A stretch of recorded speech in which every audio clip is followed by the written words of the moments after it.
2022년 이제 벌써 9월 16일이 됐습니다. 그리고 금요일이고요. 오늘은 라이브 352번째로 이 농지법 개정에 대해서 제가 오늘은 설명을 간단히 좀 드리도록 하겠습니다. 제가 그동안에 뭐 대부업이다, 대출에 좀 집중하다 보니까 경매 관련해서 제가 영상을 뭐 많이 못 올렸는데 이제 틈틈이 이제 경매 관련해 갖고 또 우리 회원분들이나 기타 또 홍티 경매를 그동안에 또 경매를 통해서 경매를 위해서 경매를 목적으로 또 구독하시거나 또 카페에 계신 우리 회원분들한테 우리 경매 관련된 것도 알려드려야 될 필요가 있기 때문에 특히 이제 좀 농지가 또 각광을 받고 있는 지금 토지 입찰이라든가 뭐 토지 거래에 대해서 관심들이 많고 그렇기 때문에 농지법 개정에 대해서 오늘은 설명을 좀 드리도록 하겠습니다. 자, 현재 우리나라에서는요, 대한민국에서는 농지라고 하면 이제 뭐, 그 논밭 과수원을 그냥 지칭하면 되고요. 요게 농지에 들어가는 일단 대표적인 세 가지.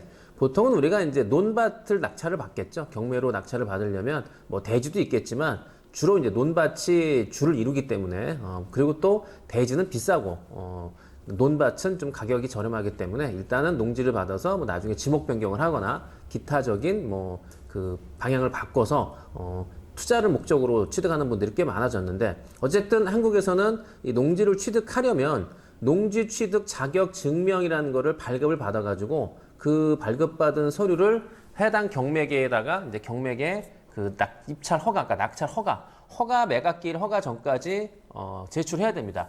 만약에 매각기일 허가, 그러니까 낙찰을 받고 일주일 후겠죠? 일주일 7일 이내에 농취증을 제출하지 못하면 매각 불허가가 되고 근데 이거는 뭐 서류 미비이기 때문에 보증금을 돌려주는 게 아니라 보증금은 몰수가 되겠죠. 네. 왜냐하면 자격 조건이 안 된 사람이 낙찰 받았기 때문에 이거는 본인의 실수이기 때문에 본인의 잘못으로 인해서 그 서류를 못 냈기 때문에 이거는 뭐 보증금을 돌려줄 수 없죠. 그러니까 받기가 어렵다.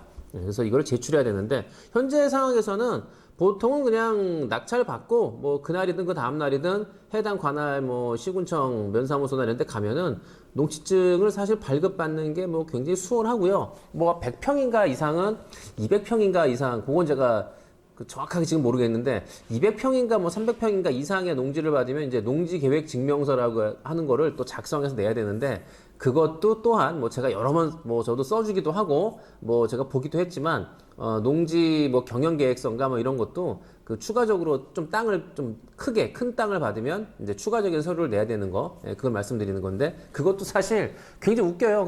그냥 대충 적어 내면은 뭐 검토를 하는지 안 하는지 모르겠지만 그냥 무난하게 농취증이 발급이 됐어요. 그래서 뭐 농취증 발급하는 거에 대해서는 뭐 어려움이 없고 그리고 해당 뭐 면사무소라든가 시군청 전화하면 뭐 농취증에 대해서 뭐 특별하게 제재 조건도 없고 뭐 그냥 뭐 신청하세요. 뭐 그럼 발급해 주는 거죠. 그러니까 뭐 도시에 사는 사람이든 뭐든 관계없이 그냥 거의 90% 대다수는 농취증 발급받는 데는 지금까지는 문제가 없었어요. 그런데 이런 일이 있었죠. 여러분 뭐 기억나시죠? 작년 뭐 불과 얼마 안 됐어요. 작년 3월 달에 그 LH 직원들이 그 본인들이 농지를 취득을 해가지고 듣도 보도 못한 웬 이상한 그 묘목을 그러니까 나무를 심어가지고 그 나무가 알려지지도 않은 나무기 때문에 이게 도대체가 가격이 얼마인지를 모르니까 그리고 세상에 나무를 무슨 뭐 벼심기 하듯이 촘촘히 심어놨잖아요. 기사 찾아보시면 나와요. 세상에 나무를 그렇게 촘촘히 심어놓는 게 어디 있습니까? 그 심은 이유가 하나겠죠. 왜? 나무 개수에 따라서 보상을 받기 때문에 재개발 예정이니까 재개발 예정지에 있는 땅을 뭐 개발을 하려면은 농지를 다 사들여야 되는데 그 농지를 다 사들이려면 이제 거기에 따르는 보상을 해줘야 되는데 그 농지에 우리는 이렇게 희귀한 나무가 있다. 나무 개당 우리한테 보상을 해달라. 이 보상가를 노리고 LH 정신 나간 인간들이 거기다가 이상한 나무를 촘촘히 심어놨죠. 그게 이제 걸려가지고 작년에 대대적으로 한번 난리가 나는 상황이 벌어지고 뭐 구속도 되고 뭐 재판도 지금 아직 받는 사람도 있겠지만 뭐 잘리기도 하고 이런 일이 벌어져가지고 LH가 아주 그냥 속된 말로 그냥 작살이 났죠. 예. 그런데 여기도 나왔잖아요. 농사꾼 대신 투기꾼 득실. 농지는 왜 LH 직원들의 놀이터가 됐나? 놀이터가 됐다는 얘기는 뭐예요? 얘네들은 내부 정보를 이용해서 어디 개발될 걸 뻔히 알기 때문에 미리 땅을 사놓는 거죠. 그리고 땅을 산 다음에 나무를 심어 놓는 거죠. 예, 촘촘히 그것도 무슨 벼 심기 하듯 그게 걸린 거죠. 자, 그래서 이제 이 내부 정보가 이제 LH 직원들한테 노출이 되다 보니까 이제 이런 사태도 벌어졌고요. 예, 그리고 좀 전에도 말씀을 드렸지만 이놈들이 내부 정보를 교묘하게 그러니까 이건 이제 제가 들은 얘기긴 하지만 이런 일이 뭐 작년에만 있었던 건 아니고요. 그 전부터도 있었고 그냥 암암리에 서로 간에 뭐 공개적으로는 얘기를 못 하더라도 뭐 직원들 사이 끼리끼리는 뭐 이렇게 뭐 속삭거리듯이 서로는 알고 있었다. 이게 사태가 터졌을 때 세상에 이런 일이라고 놀란 직원들은 없을 것이다. 이미 공공연하게 이루어졌던 뭐 그들만의 암묵적인 뭐 카르텔 뭐 볼 수 있겠죠. 자, 어쨌든 이 시기 묘목을 이제 촘촘히 심어 놓으니까 이제 그에 따른 이제 보상을 노린 건데 요게 이제 우리 수사기관에서 이제 본 것도 그렇고 정부에서 봤을 때 이거는 전형적인 농지를 사서 투기하려는 목적, 그러니까 투기 수법이다 이거죠. 그러니까 악질적이다 이거죠. 그래서 이런 일이 만연하다 보니까 작년에 이제 이런 사태가 터지고 나서 바로 농수산위원회, 국회 농수산위원회가 열려가지고 농지법 일부가 개정이 됐습니다. 그러니까 작년 7월 달에. 그러니까 이런 건 되게 빨라요. 또 사태가 딱 3월 달에 나고 뭐 언론에 대대적으로 보도가 되고 뭐 잡혀가고 뭐하고 뭐 또 뉴스에서 세상에 이런 나무는 뭘까 얼마일까 뭐 이렇게 하면서 막 뉴스에 나왔는데 그러고 나서 불과 한 3개월 만에 그냥 7월 달에 작년에 농지법이 개정이 돼서 주된 목적은 이거예요. 농지법 개정의 목적은 농지는 투기 대상이 아니다. 근데 사실 우리나라에 그 농지를 취득해서 농사 질 사람들이 지금 글쎄 농업 인구가 몇 명인지 모르겠지만 글쎄 이런 것도 조금 현실적으로 맞지는 않는 것 같긴 해요. 물론 뭐 예를 들어서 농사 짓는 사람만이 농지를 취득하는 그 기본적인 그 취지를 살리는 거는 좋을 수가 있는데 뭐 그렇다고 해서 대한민국 국가 자유민주 국가에서 뭐 내가 땅을 사겠다고 하는데 무조건 막는다는 거 말도 안 되는데 그래서 농지를 도심 뭐 다른 지역에 사는 사람들이 취득하는 거에 대해서도 뭐 일정 부분에 뭐 저는 뭐 무조건 막는 필요는 없지만 근데 이런 걸 하기 전에 이제 농업 인구가 몇 명인지 전체적인 아마 그 조사를 좀 해가지고 어느 정도는 조금 뭐 필요하긴 제가 볼 때는 좀 제도 보완이 필요했는데 그냥 무조건 법만 바꾸는 거는 능사는 아닌데 이러다 보니까 이제 문제가 생기죠. 어찌됐든 이 농지는 투기 대상이 아니다. 그래서 농지법 원칙을 실현하자라는 취지로 개정이 됐습니다. 자, 여기서 이제 일단은 이제 비농업인이 그러니까 요점은 이거예요. 농업인이 아닌 사람, 뭐 저 같은 사람 일반적인 사람이겠죠. 농사 짓지 않는 사람이 비농업인이니까. 자, 비농업인이 농지 소유가 증가하다 보니까 특히 이제 그 개발 예정지를 중심으로 농지거래 투기가 만연해 있다는 거는 뭐 우리도 익히 알고 있으니까 이런 일을 이제 이런 사태를 막고자 농지법 개정도 또 시도를 한 거라고 볼 수 있고요. 물론 LH 사태가 촉발이 됐겠죠. 자, 그래서 일반 매매든 경매든 관계없이 농지를 취득할 때는 무조건 하고 농지 취득 자격 증명을 제출하는 게 필수인데 근데 지금까지는 뭐 제출만 하면은 아니면 신청만 하면은 뭐 특별한 뭐 문제 없이 그냥 발급을 받았는데 이제는 이제 요 처리 기간에 따라서 최대 14일까지로 늘어났어요. 그래서 농지위원회라는 걸 열어갖고 거기에 심의를 받아야 되는 게 추가가 됐기 때문에 이게 농지증 발급받는 게 예전보다는 이제 법이 개정된 지금 현재 이제 실행되니까 굉장히 까다로워졌다. 8월 14일부터인가 올해 아마 개정 그 법안 발효가 돼갖고 시행이 돼갖고 아마 이제 올해 지금 당장은 막 이제부터는 농지를 취득을 하거나 경매를 받으려면은 이제 그걸 상황을 따져갖고 농지위원회 검토 대상이 되는지 안 되는지 뭐 대부분 되죠. 그래서 그걸 따져봐야 된다는 거. 예. 자, 그래서 보통은 이제 농지증 발급이 일반적으로는 지금까지 4일 걸렸어요. 그러니까 무조건 상관없이 그냥 웬만하면 4일 이내 발급해 줬기 때문에 뭐 경매로 낙찰받는 분들도 낙찰 받은 다음에 신청하면은 4일 이내 나오니까 일주일 시간 안에 그냥 경매에 제출할 수 있는 여유가 돼서 뭐 특별하게 뭐 농지증을 미리 신청할 필요도 없고 낙찰 받고 내가 낙찰 받았으니까 신청해야지라고 받아서 냈는데 이제는 그게 안 되는 거죠. 자, 그래서 개정된 거는 농지증 발급이 이제 현행대로 여지까지 됐던 4일 이내 발급되는 경우는 학교라든가 공공단체, 뭐 농업기관이 농지 취득할 때는 뭐 예를 들어 농지위원회 열 필요 없이 그냥 농지증을 발급해 주는 거고요. 또는 뭐 농지 전용 뭐 이거를 내가 사용할 수 있게 신고가 돼 있거나 허가를 받은 자가 또 예를 들어서 토지를 소유할 때 그럴 때는 뭐 예를 들어서 농취증 발급이 예를 든 게 아니라 농취증 발급이 4일 이내에 발급해 준다. 그 다음에 세 번째는 뭐 개발사업지 농지취득. 이미 개발이 진행되는, 그러니까 농지가 아니겠죠. 개발이 된다는 거니까. 이제 그런 농지취득도 농지증 발급이 4일 이내에 빨리 발급해 주는 거고, 또는 뭐 주말 농장을 하려고 위해서 주말 체험 농장 요즘 많죠. 그래서 주말 농장을 위해서 농업진흥 지역 외, 그러니까 이건 이제 농업진흥 지역을 따져보려면 또 복잡한데 이제 그건 이제 제껴놓고요. 차치하고, 왜냐면 이런 일은 거의 없으니까. 어쨌든 이제 요거는 이제 주말 농장을 하기 위해서는 관할 시군청에 물어보셔야 돼. 이거는 뭐 주말 농장을 한다고 다 무조건 농지증 발급되는 게 아니에요. 주말 농장도 실제로 할 수 있는지 여부도 관할 시군청에 물어보셔야 돼. 어쨌든 주말 농장을 위해서 받을 때는 농지취득도 농지증 발급도 뭐 특별하게 문제없이 4일 이내 해준다. 요게 지금까지. 그러니까 지금 제가 말씀드린 것도 일반적인 경매든 뭐든 다 이렇게 해줬어요, 지금까지는. 그런데 이제 심의위원회가 열리면서 바뀌었죠. 이제 14일이 소요돼요. 14일?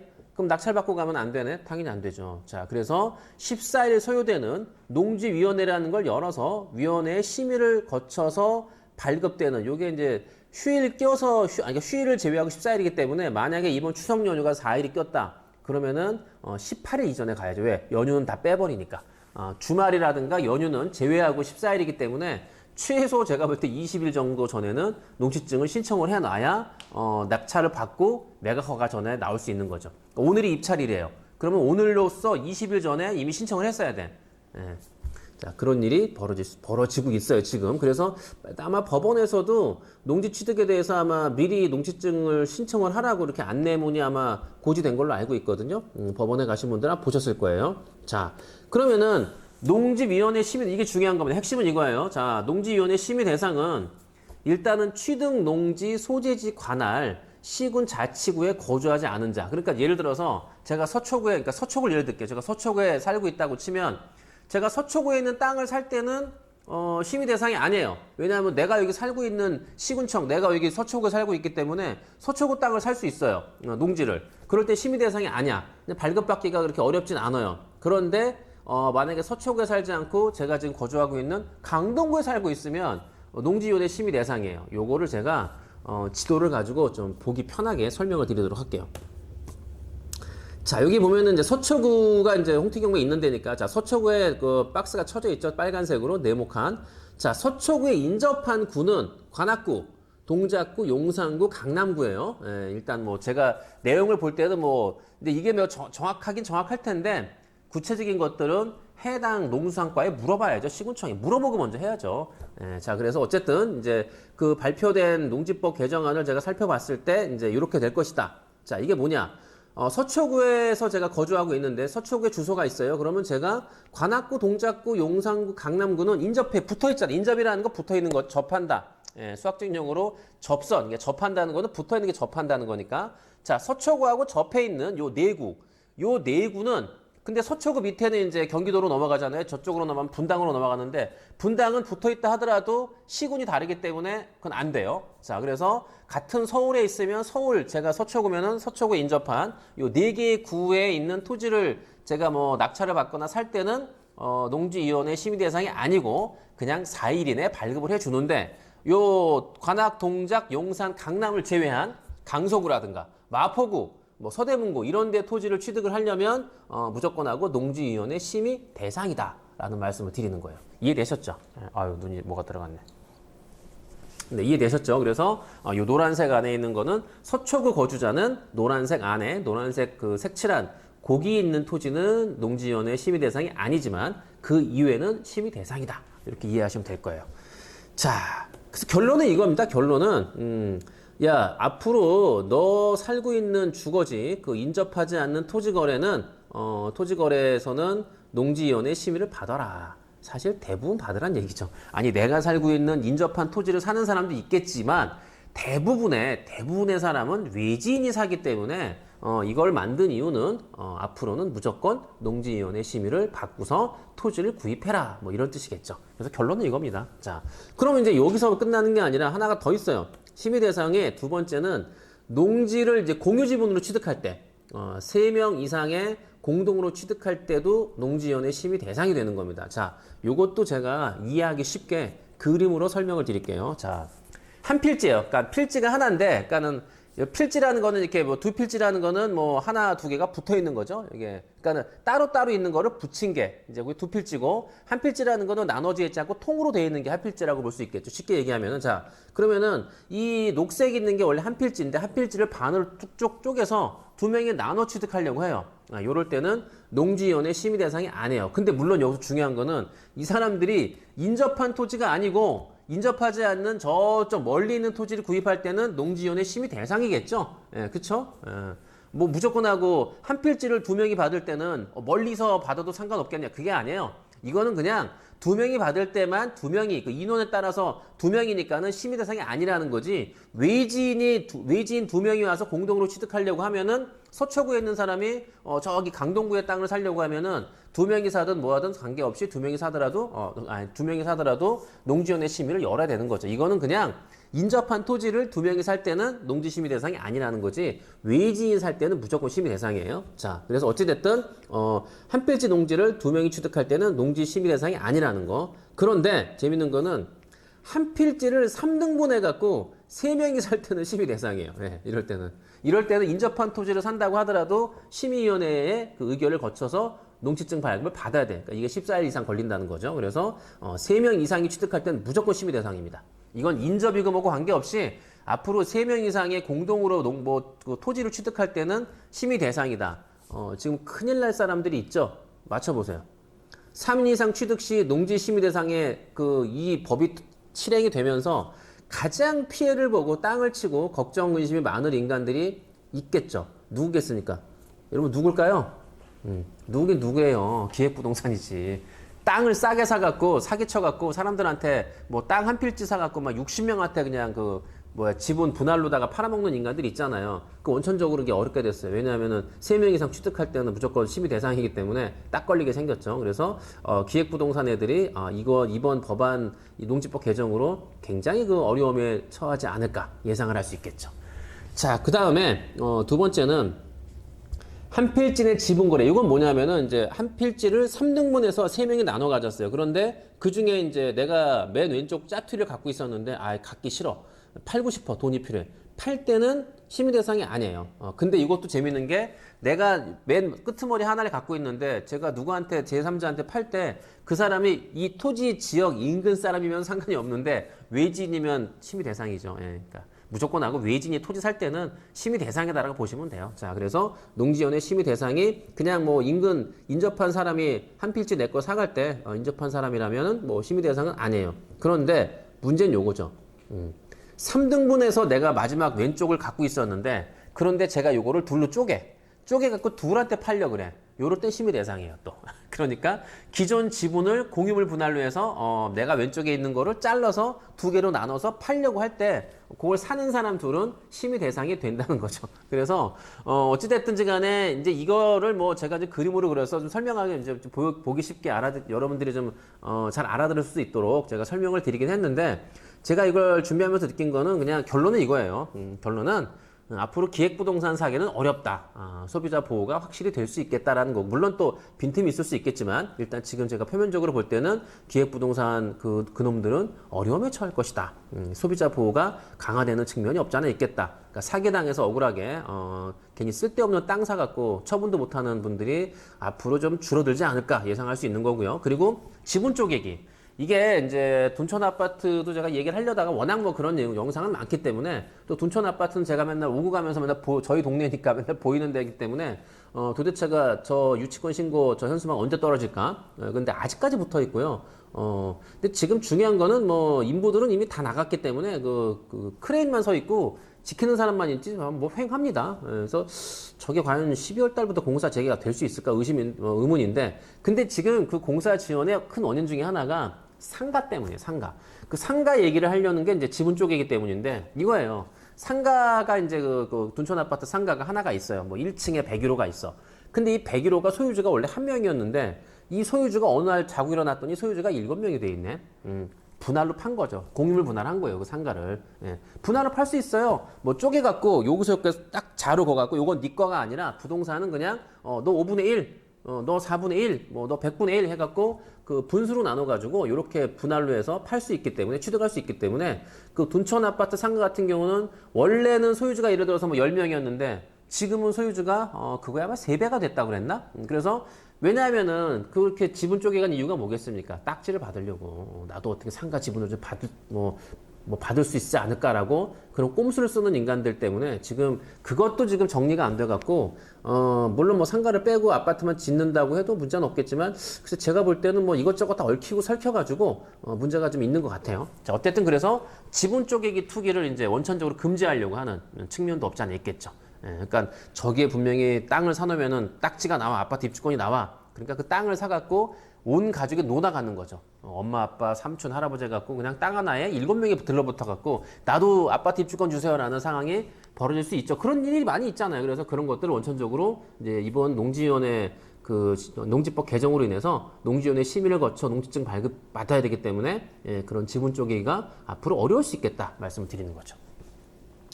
자, 그래서 이제 경매로 농지를 취득하려는 사람들, 매매는 뭐 시간 여유가 있으니까 뭐 제가 볼 때는 뭐 충분히 뭐 시간적인 거는 서로 이제 조율해갖고 할 수 있겠죠. 매도 매수자가. 근데 경매라는 거는 애누리 없이 오늘 낙찰 받으면 다음 주 금요일 날 허가가 나니까 다음 주 금요일 전에 농지증을 제출해야 되잖아요. 경매계에. 그런데 낙찰 받고 농지증 받으려고 신고했는데, 당신 여기 안 사네? 이거 농지위원회 심의 대상이에요. 그러면 뭐야? 심의가 14일 걸리네? 뭐야 이번 주 주말 꼈네? 그 16일 걸리네? 추석 꼈네? 19일 걸리네? 이런 식으로 나가는 거죠. 그래서 만약에 내가 경매로 농지 입찰을 하려는 분들은 입찰 기일 최소 20일 전 넉넉하게 한 달 전에 가서 신청하셔야 돼요. 넉넉하게 한 달 전.